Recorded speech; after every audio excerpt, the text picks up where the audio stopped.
बिस्मिल्लाहिर्रहमानिर्रहीम। अस्सलाम वालेकुम नाज़रीन, मैं हूं फैयाज़ राजा और आप देख रहे हैं आपका अपना यूट्यूब चैनल। दोस्तों, वफाकी दारुल-हुकूमत इस्लामाबाद और रावलपिंडी से मज़दूर सहाफ़ी के ज़राए से ख़बरें, मालूमात और उन पर फिर हमारा तज्ज़िया और तबसरा। 20 और 21 अगस्त की दरमियानी शब यानी 20 अगस्त की रात और 21 अगस्त की सुबह सवेरे हमें हासिल होने वाली इंतहाई अहम तरीन और बहुत बड़ी डेवलपमेंट पाकिस्तान तहरीक इंसाफ ज़राए का दावा कि आर्मी चीफ ने एक बाप बेटी के साथ लंदन प्लान में वादा किया था कि वो इमरान खान साहब से माफ़ी मंगवाएंगे। ज़राए के मुताबिक नून लीगी हल्के इस बात का दावा करते हैं कि उनके पास इसके वीडियो सबूत हैं और वो वक्त आने पर ये वीडियो लीक कर सकते हैं। इस दावे की तस्दीक पाकिस्तान तहरीक इंसाफ के ज़राए की जानिब से भी की गई है। क्या नवाज शरीफ और मरियम नवाज आर्मी चीफ और चीफ जस्टिस की खुफिया ऑडियो वीडियो रिकॉर्डिंग वाला कोई खुफिया नेटवर्क चलाते रहे हैं या चला रहे हैं? इस हवाले से इंतहाई सनसनीखेज़ इंकशाफात। पाकिस्तान तहरीक इंसाफ के ज़राए भी ये दावा करते हैं कि चीफ जस्टिस जहिया आफरीदी को सुप्रीम कोर्ट ऑफ पाकिस्तान का चीफ जस्टिस बनाते वक्त उनसे कुछ वादे लिए गए थे इमरान खान साहब के ख़िलाफ़, और उनकी ज़राए के मुताबिक उस वक्त ऑडियो वीडियो रिकॉर्डिंग भी की गई थी, खुफिया ऑडियो वीडियो रिकॉर्डिंग, और इनको भी बिल्कुल आर्मी चीफ साहब की तरह इस खुफिया ऑडियो वीडियो का नहीं पता, नहीं मालूम। और नून लीगी ज़राए के मुताबिक अगर चीफ जस्टिस ने इमरान खान साहब को आइनी और कानूनी रिलीफ दिया तो उनकी ऑडियो वीडियोज़ भी लीक की जा सकती हैं। नून लीगी हलकों के ज़राए के इस दावे की पाकिस्तान तहरीक इंसाफ के ज़राए ने भी तस्दीक की है। क्या नवाज शरीफ और मरियम नवाज़ का ऑडियो वीडियो नेटवर्क चलाने का ये जो एक बाकायदा तौर पर उनका सेटअप है, इसको क्या इसराइल की मदद हासिल है? इसके लिए इसराइली टेक्नोलॉजी हासिल की गई? इस हवाले से भी कुछ सनसनीखेज़ इंकशाफात जनाब आपके सामने रखेंगे। ज़रा ये दावा करते हैं कि आर्मी चीफ और चीफ जस्टिस साहब के ज़रिए नून लीग का जो रवायती सियासी माफिया है वो इस वक्त तक इमरान खान साहब का रास्ता रोकने में कामयाब है। इमरान खान साहब को जेल में रखने की वजह भी यही है। और इस सियासी ये जो सियासी शतरंज है इसमें इस वक्त 3 बड़े खिलाड़ी हैं इमरान खान साहब के ख़िलाफ़: नवाज शरीफ, चीफ जस्टिस और आर्मी चीफ। आप ज़रा ये दावा कर रहे हैं पाकिस्तान तहरीक इंसाफ के हल्के, और आप ज़रा मरियम नवाज़ साहिबा की उस मशहूर ज़माना प्रेस कॉन्फ्रेंस को याद करें ज़रा, जिसमें उन्होंने नवाज शरीफ को उस वक्त पनामा केस और दीगर मामलात के अंदर सज़ा सुनाने वाले जज अरशद साहब के हवाले से क्या कहा था, और फिर कुछ दीगर इदारों के कायदीन के हवाले से उन्होंने क्या कहा था कि हमारे पास ऑडियोज़ और वीडियो मौजूद हैं और वक्त आने पर ये लीक की जा सकती हैं। इस वक्त जनाब सूरत हाल कुछ यूँ है कि आर्मी चीफ साहब पर सफारती दबाव बढ़ता जा रहा है, आलमी दबाव बढ़ता जा रहा है पाकिस्तान के ताकतवर हलकों पर, और इसके साथ साथ चीफ जस्टिस साहब पर अंदरूनी अदालती दबाव भी बढ़ता जा रहा है, जिसकी एक बड़ी मिसाल आज एक ख़त के ज़रिए सीनियर तरीन जजेस सुप्रीम कोर्ट ऑफ पाकिस्तान के जस्टिस मंसूर अली शाह और जस्टिस मुनीब अख्तर साहब के कुछ सनसनीखेज़ इंकशाफात हैं जो कि वाज़ेह तौर पर यह बात ज़ाहिर कर रहे हैं कि आर्मी चीफ के माफ़ कीजिए चीफ जस्टिस यहिया आफरीदी साहब किसी दबाव के नतीजे में बाकायदा तौर पर इमरान खान साहब के ख़िलाफ़ और 26वीं आइनी तरमीम के लिए इस्तेमाल हुए।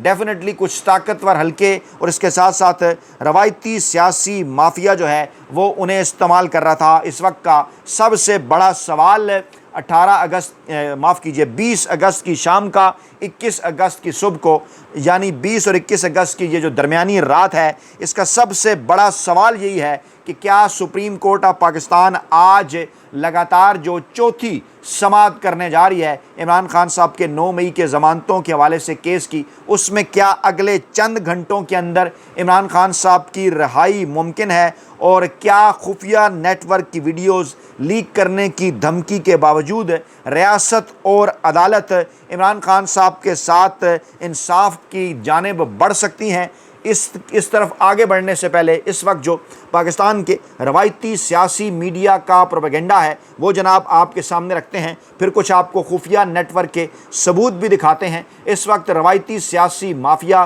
पाकिस्तान तहरीक इंसाफ के जो कायम मकाम चेयरमैन हैं बैरिस्टर गौहर, उनकी जनाब एक गुफ्तगू को तोड़ मरोड़ कर विदाउट कॉन्टेक्स्ट जो है वो पाकिस्तानी अवाम के सामने रखते हुए उन्होंने इस किस्म की खबरें चलाईं कि चेयरमैन बैरिस्टर गौहर ने इस बात का एतराफ़ किया है कि 9 मई गलत था, ये नहीं होना चाहिए था, और उन्होंने कहा है कि हम फरिश्ते नहीं थे, गलतियाँ हुई होंगी, 9 मई गलत था, नहीं होना चाहिए था। बानी ने और हम सब ने इसकी मजम्मत की है। अब बस हो जाना चाहिए, इंसाफ होना चाहिए, हमारी बात बनेगी और बन रही है। जी हाँ, बड़ा दावा उन्होंने किया और आउट ऑफ कॉन्टेक्स्ट ये खबर मीडिया ने चलाई कि उन्होंने 9 मई के हवाले से माफ़ी मांगी है। मैंने कल ये बात आपके गोश गुजार की थी, इस मजदूर साफ़ी ने अपने इसी प्लेटफार्म पर, आपको याद होगा, मैंने ये कहा था कि अब मुतालबा यहाँ तक आ गया है कि जो पाकिस्तान तहरीक इंसाफ की मौजूदा जेल से बाहर क़यादत है वो एक एलामिये के ज़रिए को टिल्ली मट्ठी किस्म की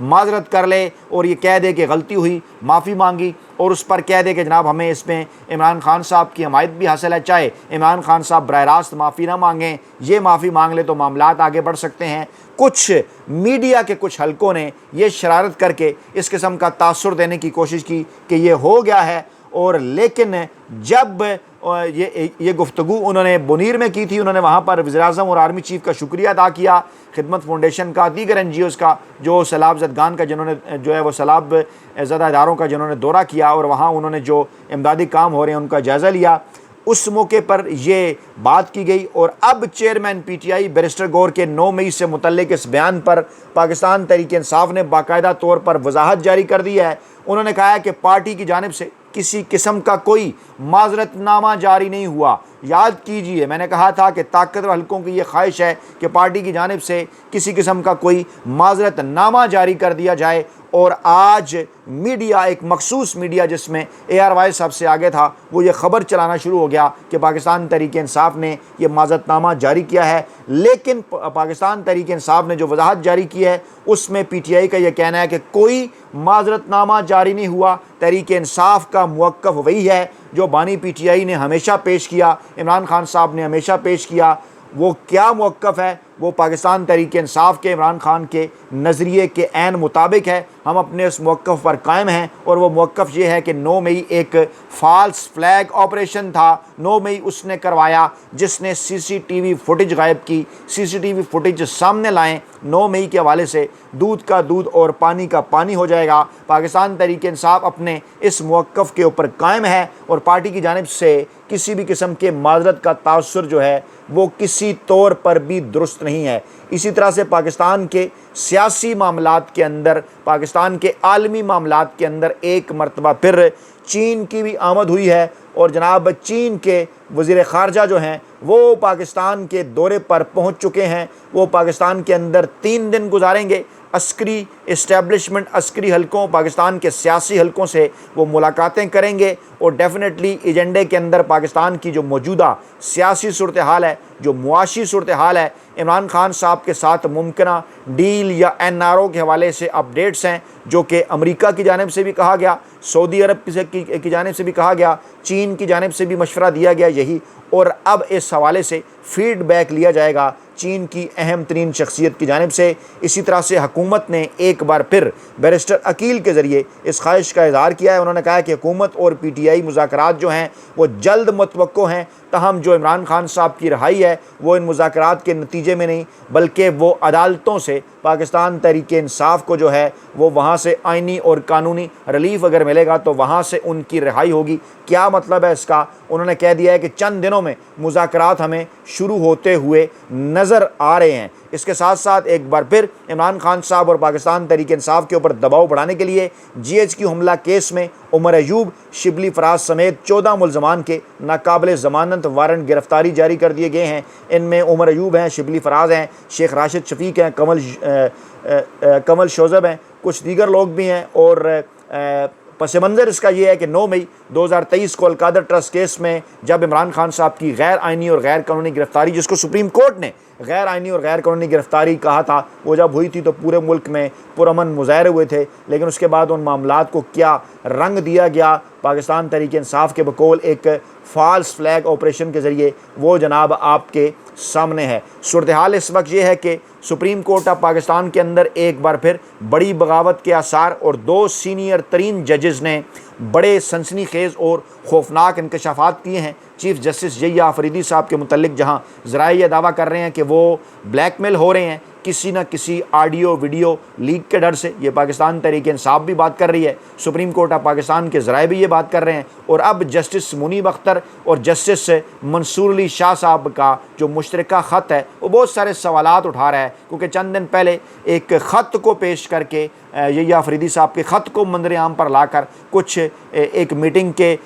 जो मिनट्स हैं वो पब्लिक करके इस किस्म का तासुर दिया गया था कि यहिया अफरीदी साहब ने जनाब 26वीं तरमीम को के ख़िलाफ़ केस सुनने के लिए फुल कोर्ट का इजलास इसलिए नहीं बनाया था क्योंकि वो अपनी जगह पर मुख्तलिफ जजेस से मुलाकात करके उनके चैम्बर के अंदर जो है वो राय ले चुके थे, और राय उन्हें ज़्यादातर जो है वो फुल कोर्ट इजलास के ख़िलाफ़ दिखाई दे रही थी, जिस पर दोनों सीनियर जज साहबान ने यह कहा कि ना ये कोई रवायत है, ना ही कानूनी, ना ही किसी किस्म की आइनी, ना ही कोई प्रैक्टिस का हिस्सा है, ना ही प्रोसीजर का हिस्सा है, और ना ही किसी किस्म की अखलाकियात का हिस्सा है कि इस किस्म की राय इंडिविजुअली ली जाए। जजेस से इसकी कोई कानूनी हैसियत नहीं है। फुल कोर्ट इजलास के अंदर जो राय जजेस देते वही उनकी आइनी और कानूनी राय होती। अब तफसीलात जो इस ख़त के ज़रिए सामने आई हैं वो ये बता रही हैं कि जनाब मीटिंग जो हुई थी जजेस कमेटी की, जिसमें वाज़ेह अक्सरियत थी 3 रुकनी कमेटी के अंदर 2 सीनियर जज जो थे जस्टिस मुनीब और जस्टिस मंसूर, वो वाज़ेह तौर पर 26वीं आइनी तरमीम के ख़िलाफ़ मामले को फुल कोर्ट में ले जाने के हक़ में थे।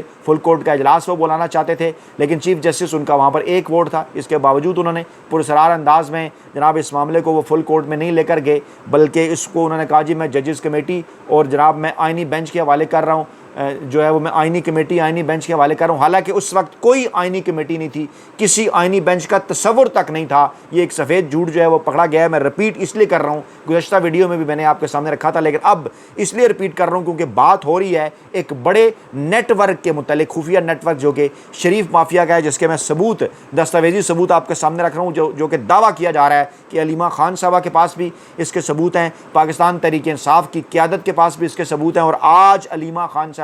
यह एक और बड़ा इंकशाफ भी रोस्टम के ऊपर करने जा रही थी कि पाकिस्तान के कुछ ताकतवर शख्सियात को शरीफ माफिया का जो खुफिया ऑडियो वीडियो नेटवर्क है उसके ख़तरे का सामना है। इसलिए इमरान खान साहब को रिलीफ जो है वो नहीं मिल रहा। अगर 26वीं आइनी तरमीम के ख़िलाफ़ केस फुल कोर्ट में सुन लिया जाता, ये वापस हो जाती, तो आज इस वक्त इमरान खान साहब जो है वो आइनी, कानूनी और आज़ादाना फ़ैसलों के नतीजे में जेल से बाहर होते, पाकिस्तान तहरीक इंसाफ की नशिस्तें भी बढ़ चुकी होती, और ये जो हुकूमत 26वें के बाद 27वीं आइनी तरमीम करने के चक्कर में है, 2 तिहाई अक्सरियत जिस तरह इनकी झोली में डाली गई है वो इनके पासिंग भी ना आती, बड़ी मुश्किल से ये सिंपल मेजॉरिटी के साथ हुकूमत चला रहे होते और इमरान खान साहब की क़यादत में अवामी तहरीक का जनाब इन्हें सामना होता, बिल्कुल ये हुकूमत जो है वो लड़खड़ा रही होती। लेकिन चीफ़ जस्टिस यहिया अफरीदी साहब ने किसी अनजाने खौफ की वजह से, जो आज ये ख़त भी ज़ाहिर कर रहा है कि जनाब उन्होंने इजलास नहीं बुलाया, 2 सीनियर जजेस को कहा कि मैं आपसे बात करता हूँ, घंटे बाद मिल लेंगे, फिर घंटे बाद वह जस्टिस मुनीब अख्तर साहब के चैम्बर के अंदर चले गए, उन्होंने कहा मैंने फ़र्दन राय ले ली है। और अब ये जो इसकी ज़रूरत क्यों पेश आई, तकरीबन जो है वो 2 साल बाद ये क्यों वजाहतें आ रही हैं, क्या इसके पीछे कोई खुफिया नेटवर्क है, मैं कुछ तफसीलात आपके सामने रखता हूँ। मेरे हाथ में किताब है, रंगीला वज़ीर-ए-आज़म अमजद हुसैन साहब ने लिखी। ये बता रही है किताब के जनाब नवाज शरीफ साहब की जो हुकूमत थी वो दर्जनों साफ़ियों के, चीफ़ जस्टिस के, आर्मी चीफ़ के, कोर कमांडर्स के, जजों के, ब्यूरोक्रेट के टेलीफोन टेप किया करती थी। साफ़ियों की पूरी तफसीलात हैं, 40 से ज़ायद साफ़ियों के नाम इसके अंदर शामिल हैं। इसके साथ साथ जनाब इसके अंदर लिखा हुआ है कि इसके साथ साथ जनाब जजेज़,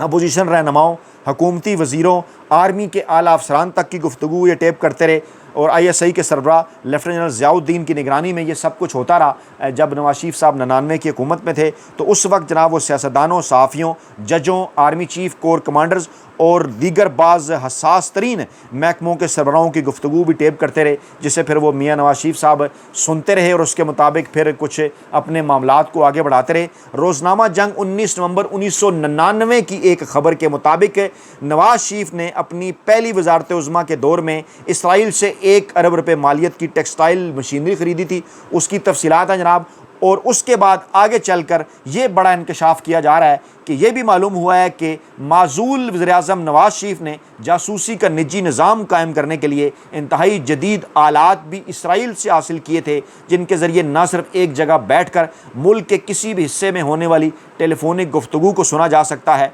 बल्कि ख़ानदान के उनके करिंदे दूर जगहों पर बैठकर किसी ख़ास कमरे में हो रही गुफ्तगू को भी तार का कोई निज़ाम कायम किए बगैर सुनने की सलाहियत हासिल कर चुके थे। ये दस्तावेजी सबूत इनके मुतल्लिक दावा किया जा रहा है पाकिस्तान तहरीक इंसाफ के पास मौजूद हैं, अलीमा खान साहबा के पास भी मौजूद हैं। आइंदा आने वाले चंद दिन बड़े बम्बास्टिक साबित हो सकते हैं। क्या पाकिस्तान तहरीक इंसाफ हिम्मत, जुर्रत और बहादुरी का मुजाहरा करते हुए एक खुली प्रेस कॉन्फ्रेंस में ये बात कर सकती है कि सवाल उठा सकती है कि क्या आज भी नवाज शरीफ और मरियम नवाज साहबा इसी किस्म का खुफिया ऑडियो वीडियो नेटवर्क चला रहे हैं, जिसकी वजह से पाकिस्तान की ताकतवर तरीन शख्सियात उनकी बात मानने के ऊपर मजबूर हैं और इमरान खान साहब को आइनी और कानूनी रिलीफ नहीं मिल रहा। अपना बहुत ख्याल रखिएगा, दुआओं में याद रखिएगा। नई वीडियो के साथ जल्द हाजिर होंगे। अल्लाह ने के बाद।